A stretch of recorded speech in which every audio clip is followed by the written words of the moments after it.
Ils lui ont tiré dessus 2 fois avant de le jeter par-dessus bord avec son fauteuil roulant. Et ce n'est même pas la partie la plus folle de la vie d'Achille Lauro.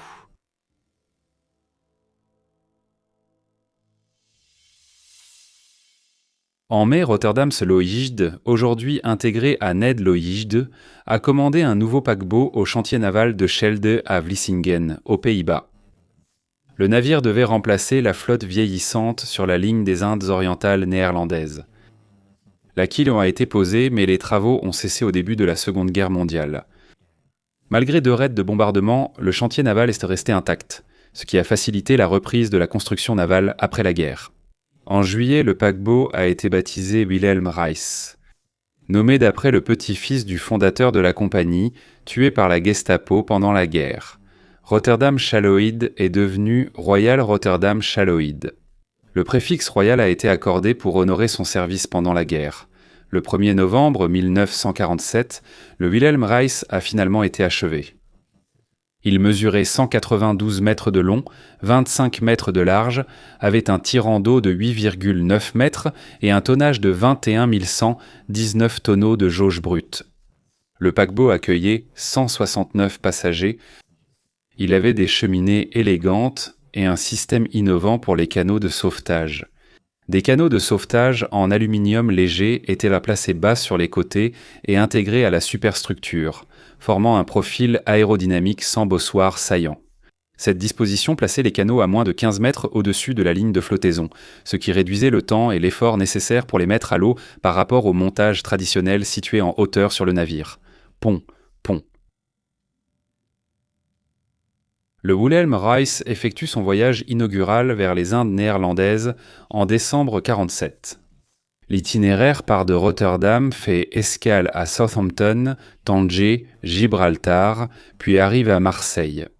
Il se rend à Port Saïd en Égypte, traverse le canal de Suez, puis rejoint Aden au Yémen et Colombo au Sri Lanka.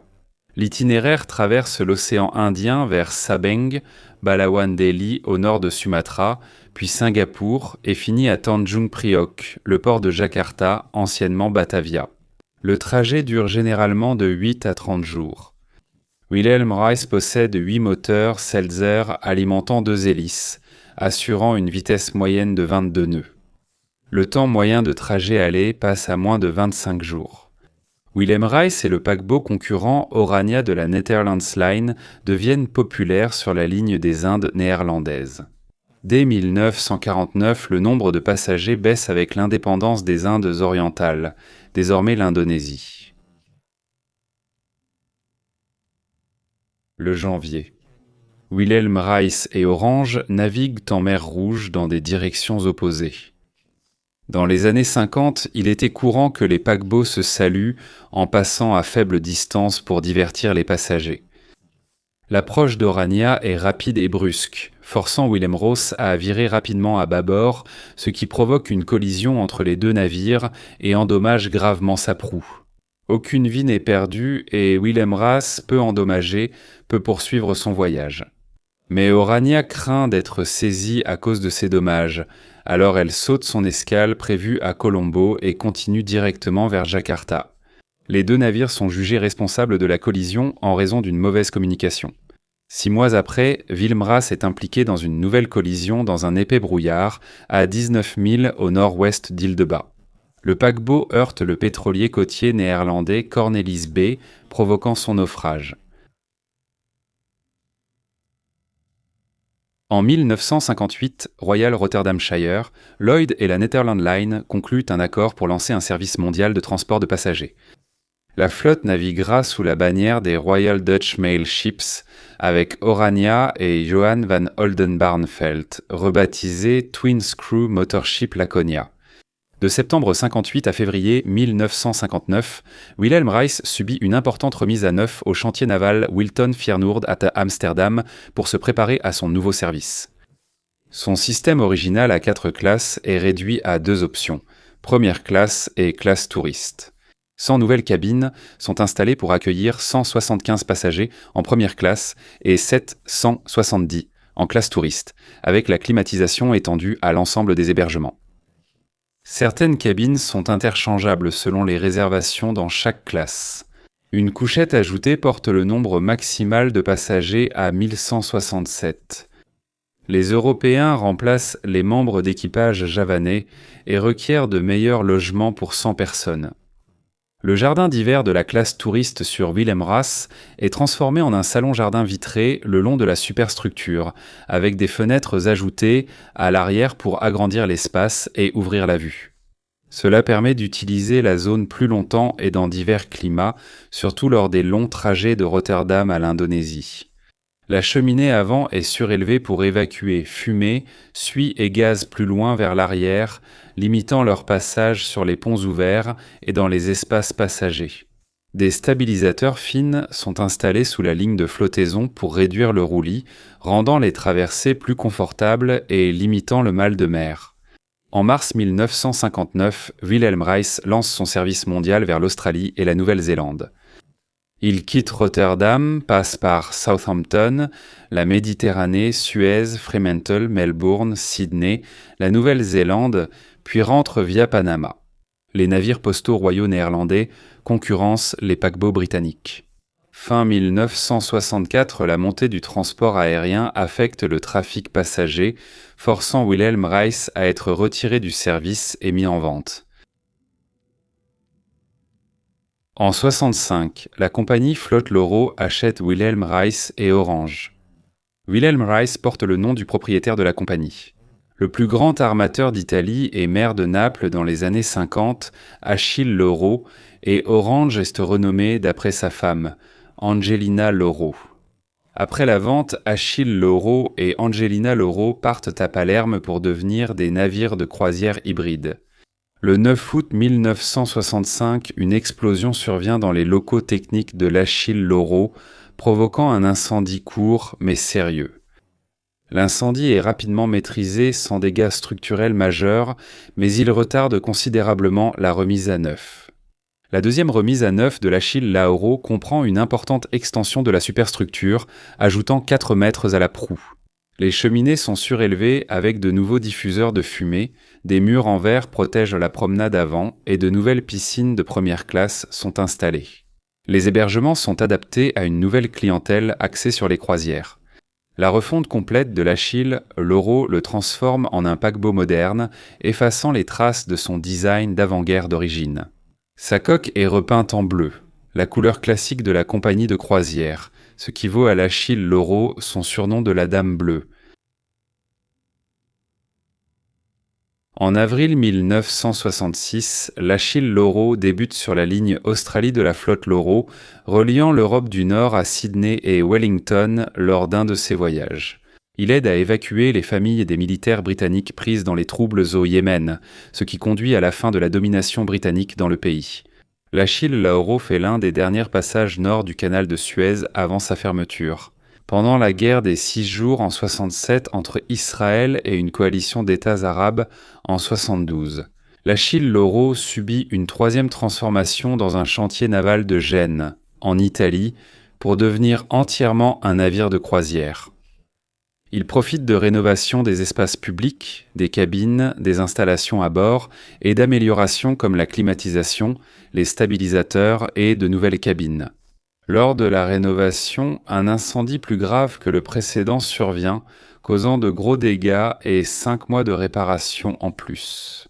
Après ces rénovations et réparations, Achille Lauro met fin à ses traversées en tant que paquebot transatlantique et commence sa nouvelle vie en tant que navire de croisière dédié, pouvant accueillir jusqu'à 1167 passagers répartis sur 6 ponts. En avril 1975, alors qu'il traverse les Dardanelles, Achille Lauro percute accidentellement le transporteur de bétail libanais Youssef. La collision se produit dans un passage étroit et très fréquenté. Youssef coule rapidement et un membre d'équipage meurt. Achille Lauro subit quelques dégâts, mais reprend sa croisière après les réparations. L'année suivante, la police financière italienne saisit l'Achille Lauro à Gênes dans le cadre d'une enquête sur des opérations de jeu illégales, à bord menées par la compagnie Flotti-Loro. La saisie fait suite à des signalements de casinos illégales et de fraude fiscale présumée. Pendant les croisières, le navire reste au port, suspendant temporairement les opérations en décembre. En 1980, un incendie dans un bar tue 3 passagers lors de l'évacuation. Il subit d'importants dégâts et est retiré du service. En 1982, il est bloqué aux Canaries après la faillite de l'Eurolines et la saisie du navire. Il est retenu près d'1 an pendant les batailles juridiques sur les dettes de la société. Les autorités italiennes interviennent et l'Achille Lauro revient à Gênes. En 1985, la compagnie maritime grecque Chandroslin prend possession de l'Achille Lauro via un contrat d'affrètement. Le 3 octobre 1985, l'Achille Lauro part de Gênes pour une croisière méditerranéenne de 12 jours. La croisière doit visiter Naples, le port d'Alexandrie, Saïd, Ashdod, Limassol, Rhodes, le Pirée, Capri, puis revenir à Gênes. Il y a 148 passagers et plusieurs centaines de membres d'équipage à bord. Le octobre, le navire a accosté à Alexandrie, en Égypte, et 151 passagers ont débarqué pour visiter les pyramides. 4 hommes armés d'automates Kalachnikov, 47, détournent le navire à Port Saïd le soir, prenant l'équipage et 97 passagers en otage après le départ des touristes à terre.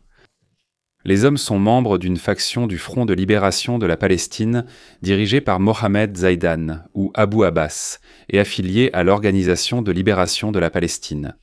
Ils forcent le capitaine à quitter le port et ordonnent à l'équipage de continuer.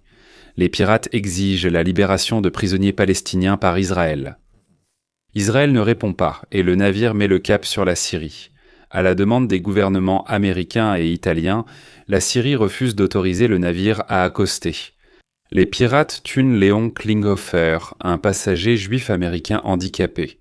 Ils lui tirent dessus 2 fois, puis ordonnent à 2 passagers de le jeter par-dessus bord avec son fauteuil roulant. Les pirates ordonnent au capitaine de naviguer vers Chypre, mais l'entrée leur est refusée, ce qui les frustre. Ils dirigent alors l'Achille Lauro vers le port, après 2 jours de négociations. L'Égypte offre aux pirates un passage sécurisé et l'immunité contre des poursuites en échange de la libération des otages. À bord du navire, les pirates sont transportés à mi-chemin vers la Tunisie à bord d'un avion égyptaire 737. L'appareil est intercepté par 7 chasseurs F-14 Tomcat de la marine américaine provenant du porte-avions United States Ship Saratoga. L'appareil doit atterrir à la base aéronavale de Sigonella, une base de l'OTAN en Sicile. La Delta Force américaine entoure l'avion, puis l'armée de l'air italienne et la police encerclent la Delta Force, chacun se disputant la garde des pirates de l'air. L'incident appelé crise de Sigonella est résolu, les forces américaines se retirent et les autorités italiennes triomphent. Cela nuit aux relations diplomatiques entre les États-Unis, l'Italie et l'Égypte. L'Achille Lauro rejoint son port d'attache à Gênes. Le détournement attire l'attention du monde entier et ruine l'industrie des croisières. En Méditerranée, les croisières sont annulées alors que le nombre de passagers chute. Mais en mars 1986, l'Achille Lauro reprend son programme de croisière régulier en Méditerranée, et 1 mois plus tard, il s'échoue au large d'Alexandrie. Après 7 heures, il est dégagé sans aucun dommage. En 1987, Flotta Lauro est racheté par la Mediterranean Shipping Company, aujourd'hui Mediterranean Shipping Company Croisière, et devient Star Lauro. Achille Lauro reçoit une nouvelle vie en Australie, où le Blue Lady est affrété pour 1 mois et utilisé comme navire d'hébergement, à Fremantle, en Australie occidentale. Pendant les régates de la Coupe de l'América, au début des années 90, Achille Lauro assure une liaison vers l'Australie, passant par le Cap, en Afrique du Sud, et effectuant des voyages vers des destinations du Pacifique Sud, comme la Nouvelle-Calédonie et le Vanuatu. Le 30 novembre 1994 au soir, l'Achille Lauro se dirige vers l'Afrique du Sud avec 979 passagers et membres d'équipage. À 50 miles des côtes somaliennes, un incendie éclate dans la salle des machines. Un carter explose, l'huile de refroidissement pénètre dans l'échappement et provoque un violent incendie. Personne ne remarque l'incendie avant qu'il ne soit déjà hors de contrôle. L'équipage tente de combattre l'incendie dans la salle des machines en utilisant les tuyaux à bord et de l'eau prélevée dans la piscine. En versant de l'eau sur le feu d'huile, ils ne font que propager les flammes et aggraver la situation. Le capitaine ordonne de rassembler tous les passagers sur les ponts supérieurs et de préparer l'abandon du navire. Le directeur de croisière du navire et son équipe se montrent à la hauteur de la situation pour calmer et guider les passagers en groupe en vue de l'évacuation. Les passagers sont regroupés par nationalité pour recevoir les instructions dans leur langue. Moss Hills, guitariste, avait aidé à secourir des passagers lors du naufrage de l'Oceanus 3 ans plus tôt. J'ai fait une vidéo sur comment Moss Hills a sauvé les passagers après l'abandon du navire par le capitaine et l'équipage, que je partagerai ici. Un passager allemand âgé doit retourner dans sa cabine pour son médicament cardiaque, mais cela est interdit à tous les passagers. Tandis que feu et fumée se répandent, Moss Hills couvre son visage de serviettes mouillées et pénètre à mi-chemin dans le navire en flammes. La fumée est trop épaisse pour qu'il respire. Il se retourne et voit que la porte coupe-feu du couloir s'est refermée et verrouillée, mais il trouve une sortie. Cela mène à un petit bar extérieur sur le pont de la piscine. Le lendemain matin, après 7 heures d'effort, l'incendie échappe à leur contrôle et se propage rapidement. L'eau pompée dans la salle des machines pour éteindre l'incendie pose un nouveau problème. Le navire a pris de la gîte et l'incendie se propage à 5 heures du matin. Le capitaine donne l'ordre d'abandonner le navire. Les flammes atteignent les 2 derniers canots suspendus, bloquant certains membres d'équipage et passagers, dont Moss Hills. Avec les membres d'équipage restants, il guide les passagers vers les radeaux de sauvetage à la poupe. Au même moment, l'un des canots de sauvetage rigides déjà à l'eau dérive vers la poupe. Les radeaux de sauvetage gonflables sont stockés dans une capsule en fibre de verre sur le pont, qui s'ouvre au contact de l'eau. 2 membres d'équipage en soulèvent un au-dessus du bord du navire. Le radeau atterrit dans le canot de sauvetage rigide qui a dérivé sous la poupe, tuant un passager britannique et en blessant 8 autres. Les passagers et l'équipage dans le canot poussent le radeau de sauvetage à l'eau. Moss et les autres descendent 15 mètres sur une échelle de corde qui bouge. Ils plongent dans l'eau et nagent vers le radeau de sauvetage. Moss et l'équipage aident les passagers âgés à embarquer. Le pétrolier panaméen Hawaiian King est le premier sur place, répondant à l'appel de détresse de l'Achille Lauro et sauve la majorité des passagers. 10 navires répondent à l'appel, dont 2 navires de guerre américains, l'United States Ship Gettysburg et l'United States Ship Halliburton. Les survivants sont conduits au port de Djibouti et Mombasa, au Kenya. Le lendemain, le 2 décembre, des remorqueurs italiens arrivent pour remorquer les restes calcinés de l'Achille Lauro avant qu'ils ne puissent évaluer les dégâts. À 10 heures, une explosion se produit dans un réservoir d'eau qui éclate sous la pression de la vapeur, accumulée à cause de la chaleur de l'incendie. La Dame Bleue chavire et coule. Moss Hills n'a pas eu le médicament et le vieil homme est mort d'une crise cardiaque sur un canot de sauvetage. Plus tard cette nuit-là, une femme néerlandaise est morte et un homme néerlandais âgé, ainsi qu'un passager du canot de sauvetage, n'ont jamais été retrouvés. Le nombre de morts s'élève à 4. L'Achille Lauro a coulé à 100 000 nautiques des côtes somaliennes, dans l'océan Indien. La profondeur de l'eau va de 1000 à 5000 mètres, soit plus que les 3800 mètres du Titanic. Après le naufrage de l'Achille Lauro, Star Lauro a touché 200 000 $ d'assurance, soit environ 40 millions sur 25 ans. Les 4 pirates de l'air et 11 complices ont été jugés en Italie et condamnés à 15 à 30 ans de prison. Star Lauro, devenu Mediterranean Shipping Company Croisière, est aujourd'hui le 3e opérateur mondial en capacité de passagers. Cliquez sur la vidéo pour voir d'autres catastrophes.